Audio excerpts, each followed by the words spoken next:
Binigyang diin ng political analyst na si Professor Ramon Bileno III na humihina ang mga panawagan laban sa administrasyon dahil sa watak-watak na paksyon sa politika, kabilang ang kampo Marcos, Duterte at tradisyonal na oposisyon na Liberal Party. Ayon sa pagsusuri, nagdadalawang isip ang ilang sektor sa panawagang Marcos resign dahil hindi nila nais ang automatic na pag-upo ni Vice President Sara Duterte alinsunod sa konstitusyon. Dahil dito, hindi nagkakaisa ang mga grupo at may ilan pang umiiwas sa administrasyon upang protektahan ang kanilang political capital. Yung impression natin ng the enemy of your enemy is your friend. May mga tao na nagsisigaw ng okay, dapat mag-resign si President Marcos pero wag na lang siya mag-resign kasi si VP Sara yung uupo.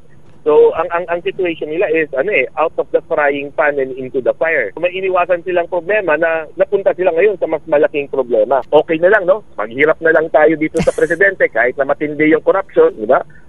Okay na lang yan, no? Kaysa naman manalo yung ayaw natin or uupo yung ayaw nating maupo. Dulot ng magkakaibang interes, humihina ang epekto ng pagkilos at rally kumpara sa mga nagdaang malalaking kilusan sa kasaysayan na nagpausad sa people power. Ang dapat na isulong talaga, ano yung interest ng bayan, no? Saan talaga makikinabang yung buong bayan, hindi yung personal o yung community interest lang nila. Gayunpaman, nananatiling dominado na kaalyado ng Pangulo ang Kongreso, kaya't mababa ang tsansang umusad ang impeachment laban kay PBBM.